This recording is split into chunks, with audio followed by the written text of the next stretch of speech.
Welcome to Behind the Advice, the podcast for Australians living abroad who want to maximise their financial situation. I'm your host, Mitchell Kelsey, a financial advisor at Runway Wealth Management, and in each episode, I'll be sitting down with other experts and professionals to get their insights, stories, and expertise on key concepts for Australian expats, as well as providing my own perspective. With this being a financial podcast, there is a disclaimer, so any information that you hear in today's episode is general information only. It is not personal advice, so it does not take into account your personal situation, goals, or objectives. If you do need personal advice, feel free to reach out to us at Runway Wealth Management for personal financial advice. Welcome back to the audio version of the Runway Report Newsletter, our monthly newsletter for all things markets, the economy, and financial news out of Australia impacting Australian expats. Without further ado, let's get into the April edition of the Runway Report Newsletter. So each month, the agenda is it'll go through a note from myself, we'll get into an Expat Insight, and then I'll go through the market movements for the month of March, and then finally, I'll go through an economic update. So the note from myself this month is all about investing for the next generation, whether that's your children or your grandchildren. There are certainly some options available if you're looking to do this. It's a really rewarding strategy that we as financial advisors get to work with our clients on. So the benefit of starting or investing for the next generation is they typically have a very long investment time horizon, which is really important for, the long-term performance of investments. So they've definitely got time on their side. Now, if you're looking to do this, there are a range of options available, each offering unique benefits depending on your circumstances, and certainly whether you're residing in Australia or overseas is going to determine the most suitable option for you. So looking at some options that are available, so starting from the most low risk is looking to set up a children's savings account. So very simple, straightforward. It's a great place to start and kind of teaching the principles of saving and money. But typically cash is not necessarily going to perform well over the long term, and typically does not keep up with the rate of inflation over time. There's also minor accounts. So these accounts effectively allow you to invest on behalf of your children, but the account can be in the child's name. And then typically what happens is when the child turns 18 or even 21, you can transfer the ownership of the investments in that account into their name. There's also things like exchange traded funds. So what we see here is clients looking to invest in their own name, but those particular ETF is kind of earmarked for your child or grandchild, and those funds can be used for a future purpose. There's also Australian insurance bonds. These are typically a little bit misunderstood, but they can be effective for the right reasons, particularly if you're looking to use some of those funds for education purposes. They can be a really great solution to investing for your children or grandchildren. They are a little bit more complex, and we don't usually see these used a lot for Australian expats. They're typically better for Australians living here in Australia as residents for tax purposes. There's also the option of family trusts. These can really support broader family wealth planning with flexibility. We don't see these used too often. It's only if there's kind of a substantial, value in terms of assets that needing to be distributed to beneficiaries. That's typically when a family trust is warranted to meet those investing goals of your children.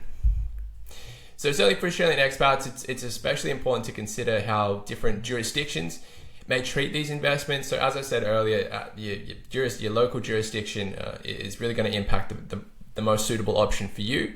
If you're thinking about putting something in place for your children, we'd love to help you with that and explore some appropriate options. So feel free to reach out if you'd like to start the conversation around that.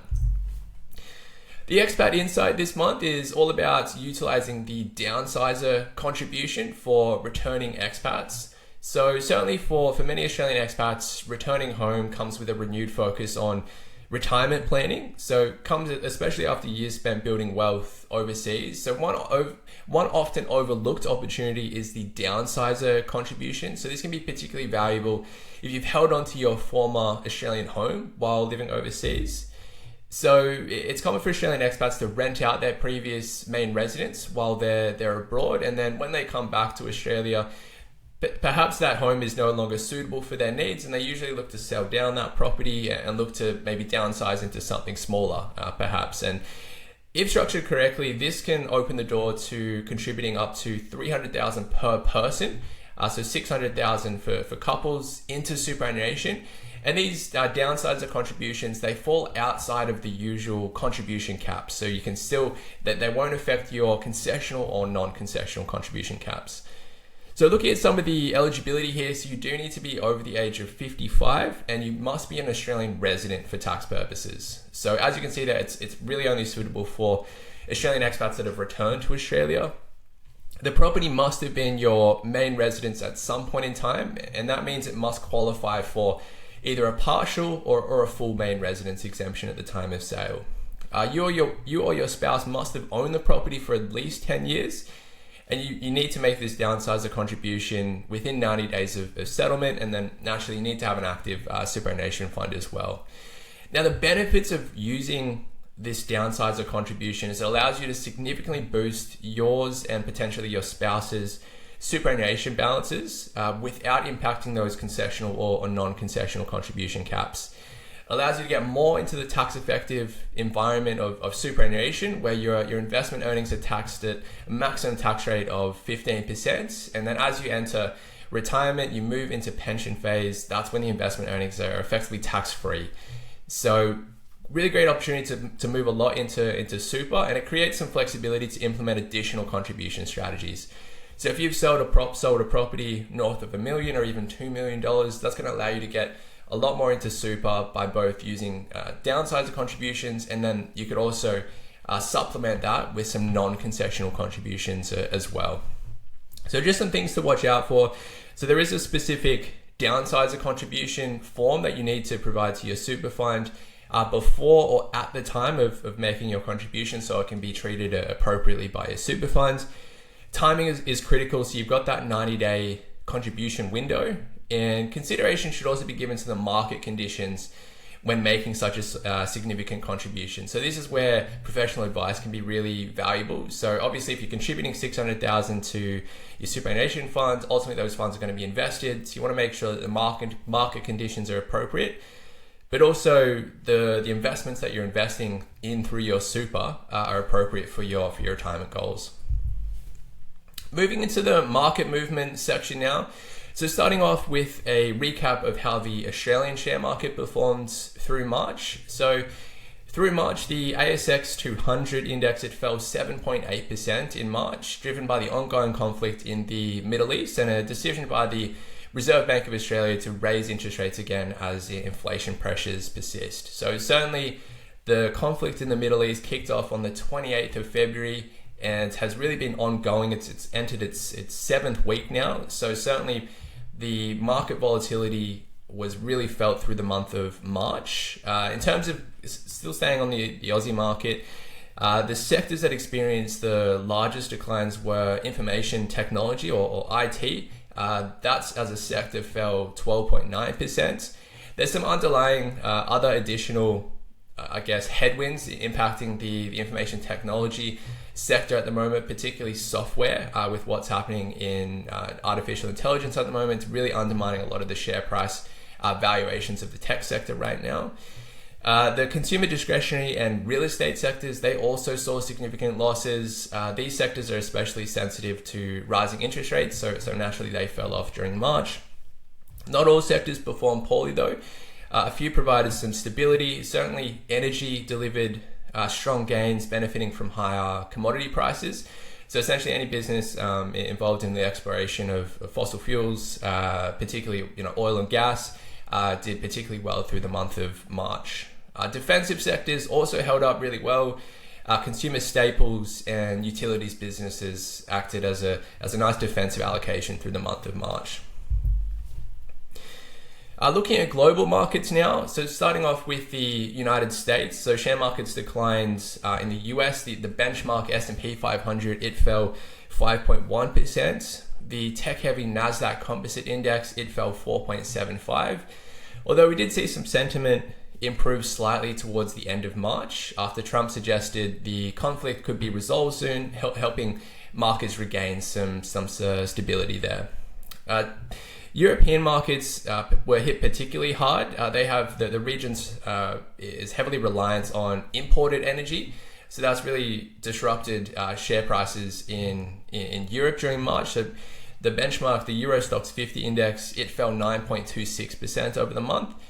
Chinese shares also weakened. We saw the CSI 300 index decline 5.53% as investors became concerned about the country's energy security, given its reliance on oil from Iran and certainly natural gas from Qatar as well. More recently, global share markets have begun somewhat of a recovery after the US extended its deadline for Iran to open the Strait of Hormuz, and an agreement was reached for a temporary, somewhat shaky ceasefire on the 8th of April 2026. So that ceasefire has prompted a notable rebound across most financial markets. So we've seen equity markets move higher. Volatility has declined somewhat, and we've seen oil prices ease. Certainly nowhere, they haven't reduced to where they were pre the conflict kicking off, but they have reduced somewhat more recently. As we move into the economic update now, so touching on the Australian economy first. So in Australia, we do have a bit of a persistent inflation issue at the moment, which was occurring before the conflict in the Middle East started. So we had some inflation data come out in March. So this inflation data was covering the 12 months to February. So that showed us that inflation rose 3.7% in the 12 months to February, easing slightly from 3.8%, which it was in the 12 months to January. More importantly, underlying inflation remained steady. So we had what's called the trimmed mean inflation, which is or core inflation. It rose 3.3% in the 12 months to February, which was unchanged from the January numbers. So notably, we did see January's trim mean was revised down from 3.4% to 3.3%. So over the last 3 months, we've seen consecutive trimmed mean or core inflation at 3.3%. So still certainly above the Reserve Bank's target of 2 to 3%. And with this monthly data that comes out, the Reserve Bank has warned that this monthly data can be quite volatile from time to time, just due to the seasonal effects that aren't fully captured in the early estimates that are used to produce this data. What's going to be really important is the upcoming quarterly consumer price index release, which is due out on the 29th of April. That's going to provide a much clearer picture of the underlying inflation trends here in Australia. But naturally, even if fuel prices begin to ease in the near term, that improvement is unlikely to be reflected in the March report. So because we've seen the price of oil shoot up more recently, the March quarter inflation is still expected to remain uncomfortably high, and that's going to increase pressure on the Reserve Bank to consider further interest rate increases at its next meeting on the 5th of May. Moving to a global economic update now. So certainly with everything that's happening in the Middle East, this is really disrupting the global economy.